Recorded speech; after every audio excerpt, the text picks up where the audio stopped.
అలానే news Amrapali dynamic IAS officer. Sankranti సందర్భంగా జరిగినటువంటి దందాలను పట్టేశారు ఆవిడ. ఆ దందాల వెనక ఎవరున్నారు అంటే మాజీ మంత్రి రోజా ఉన్నారనేటువంటి అనుమానం వ్యక్తం చేస్తున్నారు. రోజా అనుచరులు కొంతమంది రిసార్ట్లు, హోటల్స్, రెస్టారెంట్లను ఇప్పటికి కూడా నిర్వహిస్తున్నారు అనేటువంటి సమాచారం పర్యాటక శాఖ వద్ద ఉంది. అయితే సంక్రాంతి సందర్భంగా ఈ రిసార్ట్లు, హోటళ్ళు, రెస్టారెంట్లను ముందుగానే బుక్ చేసుకునేటువంటి వెసులుబాటు పర్యాటక శాఖ కల్పించింది. ఆన్లైన్లో ఎవరైనా రూమ్స్ బుక్ చేసుకోవచ్చు. హరిత హోటల్స్ చాలా ఉన్నాయి పర్యాటక శాఖ పరిధిలో. ఇవి కాకుండా రెస్టారెంట్లు ఉన్నాయి, హోటల్స్ ఉన్నాయి. వీటిల్లో ఆన్లైన్లో బుక్ చేసుకునేటువంటి అవకాశం ఉంది. అయితే అఫీషియల్గా గవర్నమెంట్కి సంబంధించినటువంటి వెబ్సైట్ ఉంది, దాంట్లో లాగిన్ అయ్యి బుక్ చేసుకోవాలి. సేమ్ టు సేమ్ అలాంటి సైట్లనే ఓపెన్ చేసి అలాంటి ప్లాట్ఫామ్ని క్రియేట్ చేసి కొంతమంది రోజాకు సంబంధించినటువంటి అనుచరులు ఈ రూమ్స్ని అలాగే రెస్టారెంట్లని, హోటల్స్లో బుక్ చేసుకునేటువంటి వెసులుబాటు కల్పించి ఈ సంక్రాంతి సందర్భంగా చాలామందిని దోచేశారు అనేటువంటి విషయం ఇప్పుడు బయటపడింది. ఆ విషయాన్ని బయటకు తీసింది కూడా రీసెంట్గా పర్యాటక శాఖ సెక్రటరీగా జాయిన్ అయినటువంటి Amrapali IAS. So Amrapali IAS పర్యాటక శాఖలో ఉన్నటువంటి అవకతవకలు, అక్రమాలని ఒక్కొక్కటిగా బయటికి తవ్వుతున్నటువంటి పరిస్థితి ఇప్పుడు కనిపిస్తుంది. అందుకే సంక్రాంతి సందర్భంగా చేసినటువంటి దందా ఏదైతే ఉందో దాని మీద కాన్సన్ట్రేషన్ చేస్తూ ఇప్పుడు పత్రికా ప్రకటన కూడా జారీ చేశారు. దాని ప్రకారం మీరు ఈ నకిలీ వెబ్సైట్స్ జోలికి వెళ్ళొద్దు, నకిలీ వెబ్సైట్స్ని క్రియేట్ చేస్తున్నారు పర్యాటక శాఖ పేరుతోటి, పర్యాటక శాఖ హోటల్స్ను ఆన్లైన్లో బుక్ చేసుకోవచ్చు అని చెప్పి ప్రకటన చేసి వాళ్ళ సొంత ఖాతాలోకి డబ్బులు జమ చేసుకుంటున్నారు. కాబట్టి అప్రమత్తంగా ఉండండి అని చెప్పి ఒక ప్రకటన పర్యాటక శాఖ విడుదల చేయడం జరిగింది. అంటే ఇప్పటి వరకు కూడా హోటళ్ళు, రెస్టారెంట్లు కానీ లేదంటే రిసార్ట్లు కానీ ఇవన్నీ కూడా పర్యాటక శాఖలో ఉన్నాయి. వాటిని బ్లాక్లో అమ్ముకున్నటువంటి పరిస్థితిని అబ్జర్వ్ చేసింది ఇప్పుడున్నటువంటి పర్యాటక శాఖ. వాటిని కట్టడి చేసేటువంటి ప్రయత్నం చేస్తున్నారు.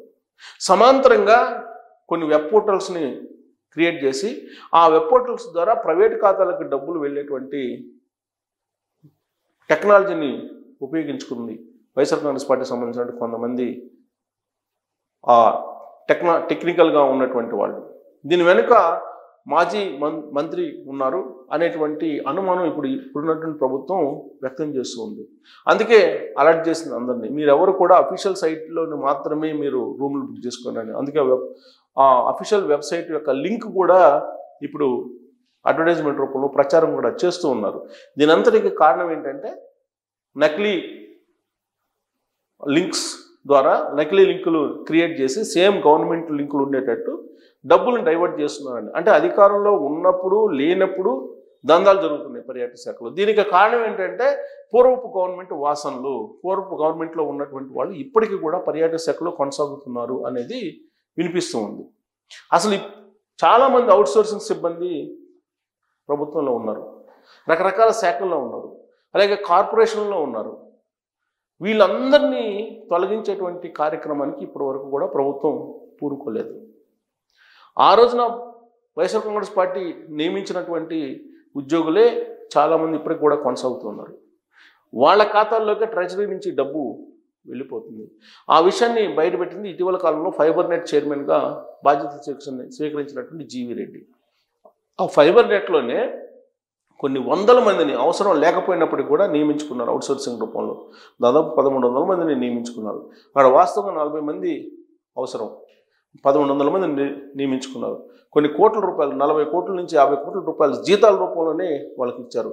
వాళ్ళు ఎవరైనా ఆఫీస్కి వచ్చారని అంటే ఆఫీస్కి కూడా వచ్చేటువంటి పరిస్థితి లేదు. వైఎస్ఆర్ కాంగ్రెస్ పార్టీ కార్యకర్తలకి అకౌంట్లో డబ్బులు వేసేవాళ్ళు అనేది ఇప్పుడు ఇన్వెస్టిగేషన్లో ఇప్పుడు ప్రభుత్వం అనుమానిస్తుంది. ప్రధానంగా అవుట్సోర్సింగ్ ఉద్యోగస్తుల్ని నియామకం చేసుకొని వాళ్ళ కార్యకర్తలకి ప్రతి నెల జీతం రూపంలో ఇచ్చినటువంటి శాఖలు ఏవైనా ఉన్నాయని అంటే అది మైనింగ్, ఆ తర్వాత మైనింగ్తో పాటు లిక్కర్, ఎక్సైజ్ శాఖ, ఎక్సైజ్ శాఖ, దాంతోపాటు పర్యాటక శాఖ. ఈ 3 శాఖల నుంచి అవుట్సోర్సింగ్ సిబ్బందిని వైఎస్ఆర్ కాంగ్రెస్ పార్టీ కార్యకర్తలను నియమించుకొని అవుట్సోర్సింగ్ సిబ్బంది రూపంలో వాళ్ళకి లక్షల జీతాలు ఇచ్చారు. అది ఇప్పటికి కూడా ఆ దందా కొనసాగుతుంది అనేది జీవీ రెడ్డి ఇటీవల కాలంలో చెప్పినటువంటి మాట. ఆయన కార్పొరేషన్ బాధ్యతలు స్వీకరించిన తర్వాత ఇమీడియట్గా కొంతమంది ఎంప్లాయీస్ని తొలగించారు. కానీ ఇప్పటి వరకు కార్పొరేషన్ చైర్మన్లుగా బాధ్యతలు స్వీకరించినటువంటి అనేక మంది గతంలో పనిచేసినటువంటి ఎంప్లాయీస్ని కొనసాగిస్తూ ఉన్నారు. బహుశా అది అవగాహన లేనిదనమా, లేదా అవగాహన ఉన్నప్పటికీ కూడా వాళ్ళతోటి కొలీడ్ అయ్యారా అనేటువంటి చర్చ కూడా ఇప్పుడు ప్రభుత్వంలో జరుగుతోంది. కొంతమంది ఉద్యోగులే గత ప్రభుత్వ వాసనతోటి ఇప్పటికి కూడా పనిచేస్తూ ఉన్నారు అనేది కూడా సర్వత్రా వినిపిస్తున్నటువంటి అంశం. ప్రత్యేకించి పర్యాటక శాఖలో అడుగడుగున అవినీతి అక్రమాలు ఉన్నాయి అనేది అందరికీ తెలిసినటువంటి విషయమే. దాని మీద ఎంక్వైరీ వేస్తారా అని అంటే అసలు ఆడుదాం ఆంధ్ర అనేటువంటి కార్యక్రమంలోనే కొన్ని కోట్ల రూపాయలు డిజిటల్ మీడియా ద్వారా ప్రచారం చేసి దాన్ని ఏదో సూట్ కేస్ కంపెనీ ద్వారా ఇచ్చారు ఆ ఫండ్స్ని అనేది కూడా అప్పట్లో వినిపించింది. మరి దాని మీద ఎంక్వైరీ వేస్తున్నామని చెప్పి అన్నారు. ఇప్పటి వరకు కూడా ఎంక్వైరీ వేయలేదు. ఇక పర్యాటక శాఖలో తిరుమల తిరుపతి దేవస్థానానికి సంబంధించిన టికెట్స్ని ప్రతిరోజు అమ్ముకునేవాళ్ళు. వాస్తవంగా తిరుమల తిరుపతి దేవస్థానం కొన్ని ఆర్టీసీ బస్సులకు వెసులుబాటు కల్పించింది. ఆయా ప్రాంతాల నుంచి ఆర్టీసీ బస్సుల్లో వెళ్ళేటువంటి వాళ్ళకి దర్శనం వేగంగా కావడానికి, శీఘ్ర దర్శనం కావడానికి టికెట్లను కేటాయించేది. ఆ కేటాయించినటువంటి టికెట్లను బ్లాక్లో అమ్ముకున్నారు, బహిరంగంగా బ్లాక్లో అమ్ముకున్నారు. ప్రతిరోజు లక్షలాది రూపాయలు బ్లాక్లో టికెట్లు అమ్ముకొని వసూలు చేశారు అప్పట్లో ఉన్నటువంటి పర్యాటక శాఖ సిబ్బంది, లేదంటే కొంతమంది సిబ్బందితో కలిసి ఆ శాఖకు సంబంధించినటువంటి పెద్దలు అనేది సర్వత్రా వినిపించింది. దాని మీద ఎంక్వైరీ చేస్తామని చెప్పి అన్నారు. అంతేకాదు, అసలు మాజీ మంత్రి రోజా ఒకే ఫోన్ నెంబర్ తోటి కొన్ని వందల టికెట్లను ఆవిడ తీసుకున్నారు, ఆ ఆర్జిత సేవలను తీసుకున్నారు, ఆ ఆర్జిత సేవలను అమ్ముకున్నారు అనేది కూడా చెప్తున్నారు. కానీ ఎంక్వైరీ జరగలేదు ఇప్పటి వరకు. ఆవిడ ఎప్పుడు వెళ్ళినా కానీ బ్రేక్ దర్శనానికి కొన్ని 10 మందిని తీసుకెళ్లేవాళ్ళు. దాని మీద కూడా విమర్శలు వచ్చినాయి. ప్రభుత్వం కొత్తగా ఏర్పడిన తర్వాత కూడా ఆవిడ అదే శైలిలో వెళ్తూ ఉన్నారు. మరోవైపు ఋషికొండకు సంబంధించి 550 కోట్ల రూపాయలు పెట్టి విలాసవంతమైన భవనాన్ని కట్టుకున్నారు. దాన్ని ఏం చేయాలో ఇప్పుడు ఉన్నటువంటి ప్రభుత్వానికి స్పష్టత రాలేదు ఇప్పటి వరకు కూడా. దాని మీద ఇంకా అధ్యయనం జరుగుతుంది. ఆమ్రపాలి అదే ఎపిసోడ్ మీద ఆవిడ ఎక్సర్సైజ్ చేస్తున్నారు. అసలు ఋషికొండలో ఎంత అవినీతి అక్రమాలు జరిగాయి, ఎక్కడెక్కడి నుంచి, ఏ దేశం నుంచి కమోడ్ తెప్పించారు, ఏ దేశం నుంచి టైల్స్ తెప్పించారు, ఏ దేశం నుంచి ఇంటీరియర్స్ తెప్పించారు, వీటన్నిటి మీద ఆవిడ ఎంక్వైరీ చేస్తూ ఉన్నారు. తవ్వే కొద్దీ అవినీతి బయటపడుతూ ఉంది. ఈ లోపుగానే సంక్రాంతి సందర్భంగా మళ్ళీ ఇప్పుడు దందాన్ని కొనసాగిస్తూ ఉన్నారు. ప్రభుత్వం మారిన తర్వాత కూడా. ప్రభుత్వం మారకముందు అంటే అప్పుడు 2019 నుంచి 2024 జగన్మోహన్ రెడ్డి గారు ఉన్నారు కాబట్టి అప్పట్లో ఏదో జరిగింది, అవకతవకలు, అవినీతి, వాటిని బయటపెట్టే ప్రయత్నం చేస్తున్నాం అని చెప్పి చెప్పుకోవచ్చు. బట్ ఇప్పుడున్నటువంటి ప్రభుత్వం మారిన తర్వాత కూడా సంక్రాంతి సందర్భంగా పెద్ద ఎత్తున దందా ఎవరు చేశారని అంటే మాజీ మంత్రి రోజా అనుచరులు కొంతమంది కలిసి చేశారనేటువంటి అనుమానం ఇప్పుడు కలుగుతోంది పర్యాటక శాఖకు. ఆ దిశగా ఎంక్వైరీ వేయడానికి ఇప్పుడు అమ్రపాలి సిద్ధమయ్యారు. సో పర్యాటక శాఖలో పూర్తి స్థాయిలో ప్రక్షాళన జరగాల్సినటువంటి అవసరం ఉందా, అసలు పర్యాటక శాఖలో జరిగినటువంటి అవినీతి అవకతవకల్ని ఎందుకు ఉదాసీనంగా వదిలిపెట్టేస్తున్నారు, లేదంటే అవినీతి అక్రమాలు జరగలేదా? అక్కడ రోజా మీద ఎంక్వైరీ వేస్తామని చెప్పి అన్నారు. మరి ఇంతవరకు ఎంక్వైరీ వేసినటువంటి దాఖలాలు లేవు, ఆమెను విచారించినటువంటి సందర్భాలు కూడా లేవు. వాస్తవంగా ఆమె మీద అయితే ఒక ఛార్జ్ షీట్ అప్పట్లో వేశారు ఎన్నికలకు ముందు.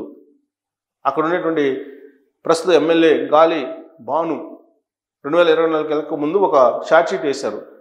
నారా లోకేష్ ఎన్నికల ప్రచారం సందర్భంగా అక్కడికి వెళ్ళి ఆ ఛార్జ్ షీట్ని బేస్ చేసుకుని రోజా మీద విమర్శలు కూడా చేశారు. మరి ఆ విమర్శలు కానీ ఆ ఛార్జ్ షీట్ కానీ ఏమైపోయిందో ఎవరికి అర్థం కాదు. బట్ రోజా అధికారం కోల్పోయినప్పటికి కూడా సంక్రాంతి సందర్భంగా తన అనుచరులతోటి దందా చేశారు అనేటువంటి ఆరోపణలు సహజంగా ఎదుర్కొంటున్నారు. అవి ఎంతవరకు నిజము అనేది అమ్రపాలి గారు విచారణ చేస్తే కనుక బయటపడేటువంటి అవకాశం ఉంది. కాకపోతే ఇప్పుడు మాత్రం అఫీషియల్ వెబ్సైట్ని మీరు వాడండి అని చెప్పి అఫీషియల్ వెబ్సైట్ని మాత్రం పరిచయం చేస్తున్నారు. ఆ లింక్ను కూడా షేర్ చేస్తూ ఉంది పర్యాటక శాఖ. కానీ అలాంటివే ప్యారలల్గా తయారు చేసి దందాన్ని కొనసాగిస్తున్నారు పర్యాటక శాఖను ఉపయోగించుకొని అనేది వినిపిస్తూ ఉన్నటువంటి క్రమంలో మరి అమ్రపాలి ఈ మొత్తం తేనెతొట్టిని కదిలించే అవకాశం ఉందా, పర్యాటక శాఖకు సంబంధించి రోజాని అరెస్ట్ చేయించే అవకాశం ఉందా అనే దాని మీద కామెంట్ రూపంలో మీ అభిప్రాయాన్ని తెలియజేయచ్చు. Thank you very much.